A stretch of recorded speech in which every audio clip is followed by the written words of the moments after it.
Both Trump and Clinton needed to rally support among undecided voters during last night's debate, with the race for the White House essentially deadlocked in crucial swing states.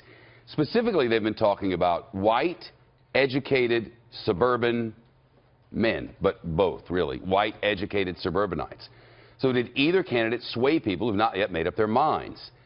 We have new analysis from the Wall Street Journal on how they did. Let's bring in Glenn Hall, the U.S. editor for the Journal. This is out today and at WSJ.com. What does it show? Well, it's pretty much no change, right? They both scored well with their base, maybe made some early inroads, but no definitive momentous movements. We talked to voters in many swing states, Pennsylvania, Florida, elsewhere. We talked to Republican strategists, Democrat strategists. Everybody on both sides of the aisle agreed that it wasn't the turning point for undecided voters. It's not as if the people who've been surveyed didn't suggest that there's a winner and a loser. Almost across the board, across most demographics, in most quadrants, the consensus was that Hillary Clinton, quote, won the debate, which in and of itself doesn't really do anything. You have to move voters who hadn't already made up their minds, and that's the essential question today. Did anything that happened last night move any voters who were going to decide this in the end? For instance, in the suburbs of Philadelphia.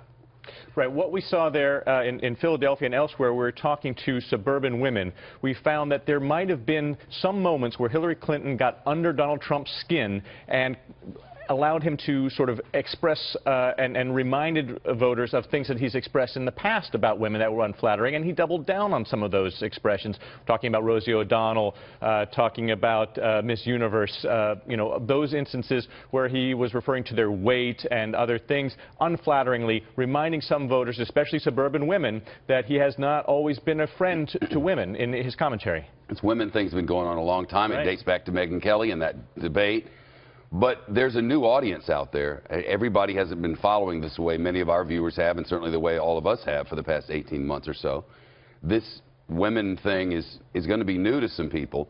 You'd have to wonder if a suburban, educated white woman, which is the group we've been talking about, that right. The analysts say are most critical, if a suburban white woman isn't going to see this talk about Miss Universe and having gained weight and calling her, I mean, Miss Piggy, and then calling her Miss Housekeeper, if that's going to fly very well. I mean, if you're new to this sort of Trump yakety-yak, that could be unusual. You don't usually hear that from politicians. Yes, and you know, you saw during the debate, here was Trump trying to look more presidential, holding himself back, but you know, at this moment, Hillary got under his skin, and he even said so today in some of his follow-up interviews. Yeah, that was a moment where he got very defensive and he fell back on some of those things.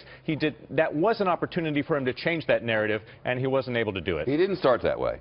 For the first 15 or 20 minutes, he was like scripted Donald Trump, it seemed like. That's right. Secretary Clinton asked her if he could call her that, was, you know, very civil. And sort of respectful. Yeah, very respectful. Sort of like any other politician we've been seeing for cycle after cycle after cycle. And because clearly that's what had been drummed into him by those who have been helping with him. There's no doubt about that. I think at the beginning he was very strong. He made really good economic points. He made good contrast between how he would cut taxes, how Hillary Clinton would raise taxes. And then he proved all of her points. Then he came up and proved all of her points. And I've seen a lot of analysis today that suggests, look, he knew what he was supposed to do. Right. He just, you know, he's like that kid. I saw one analyst say, he's like that kid who you tell, don't touch that hot stove because it will burn you.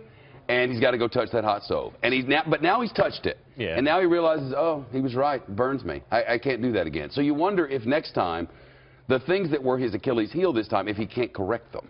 Well, several of the strategists, including Republican strategists that we spoke to, have said that, you know, whenever he gets a feeling of being under attack, he can't seem to help himself but to lash out, and he can't hold it back too long. And that's when he makes those mistakes. He goes off script. And that was the challenge that we saw him go through last night. He couldn't hold back after he felt like he was under attack a few times, so he started to reverse and hit his attacks. They just weren't as effective. Hillary's practice and her debate preparation obviously were on display last night in a way, and we'll see if Donald Trump decides he needs to prepare in a different way for the next one. They're also very different people with very different backgrounds and very different life experiences. And that may play to his favor because many people who like him, and maybe even some who aren't sure, felt that there was a genuineness to how he was coming across rather than the scriptedness that they saw from Hillary Clinton. We saw that in some of the after-debate commentary we did as well. I just can't see genuinely Miss Piggy and genuinely Miss Housekeeper, and just can't see that flying. If that's your genuine, you need to come up with something else. Well, fair. If you want anything.